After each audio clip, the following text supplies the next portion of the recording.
Hello and welcome to the Lore Table. I'm your host, Teen Wolf, and today we're going to be talking about the story for Rhinar Reckless Rampage, and how he turned from this young, vulnerable pup into the most feared predator in all of the Savage Lands. But before I tell you about that, I gotta remind you to hit that subscribe button, hit that like button. No, actually, smash that subscribe button, smash that like button, because it is completely free and you will not regret it. But with all that aside, let's talk about the story of Rhinar. Starting off with him opening his eyes for the first time, surrounded by a bunch of bones and carcasses. What a wonderful way to come into this world. So anyways, he goes out of his little den that he's been born into, and he sees this dead creature. And he figures to himself, you know, I've been in this world for approximately 5 seconds. That's 5 seconds too long. I need to get that creature and shove it down my throat and get my belly full. So he goes over to this creature, and he's about to drag it back to his den, and he gets attacked. And almost dies, but narrowly escapes thanks to his claws and his teeth. And he flees back into his den and he learns the law of the jungle. You either kill or you be killed. And Rhinar was almost killed. So he figured to himself, I gotta get a lot of food and get really big and really strong and fight the biggest predators I can get my hands on to get even more food, to get even stronger, to fight the biggest predators he can get his hands on, to get even more food, to get big and strong, to fight the biggest predators he can get his hands on. And it's just a continuous cycle. And he did this pretty well in his little territory. He expanded his territory a lot, fighting the biggest predators he could get his hands on and get so much food that he was no longer the weak and vulnerable pup he once was. No, he was an actual predator now. And he pushed every single prey and predator out of his territory and all around it because nobody wanted to mess with him. And he was pretty sad about that because he still wanted to kill, because he had a pretty large amount of bloodlust, not gonna lie, but he needed to kill and he needed to get stronger and he needed even more food.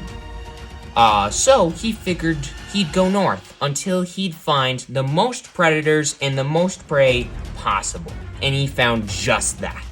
And, well, he got this little wooden club.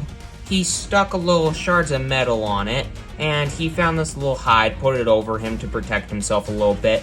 And in combination with his very powerful fist that he beat his enemies with, he used his club and fought the biggest predators he could and got so much food, he got so big and strong that he actually carved out a little bit of territory for himself to rule. And he continued to expand it to fight even bigger predators, to get even more prey, to get even stronger. He even improved his little hammer, adding a little brute jawbone and some little spikes and bones and whatnot, and he made it even more powerful and even scarier. And he expanded his territory so much that he eventually actually controlled the whole territory that was once filled with nothing but the biggest predators and the most prey in all of the Savage Lands.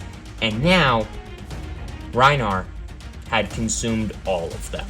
And he was truly the king of the jungle.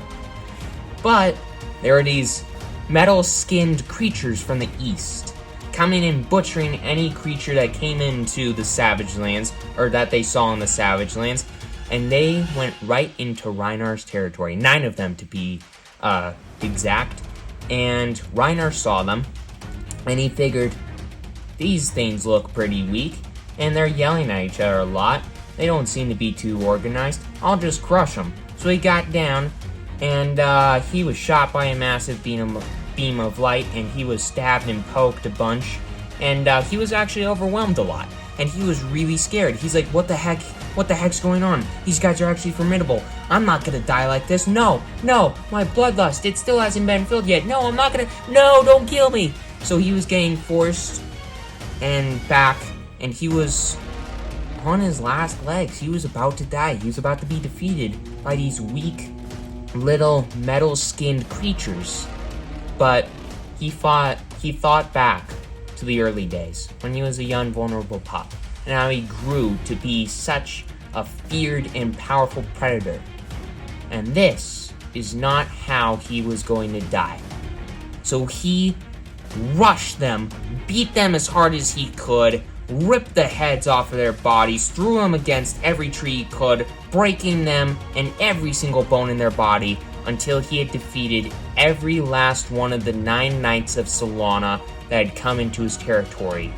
And now, Rhinar, no longer the young pup that was vulnerable and weak, he was now the apex predator of the Savage Lands.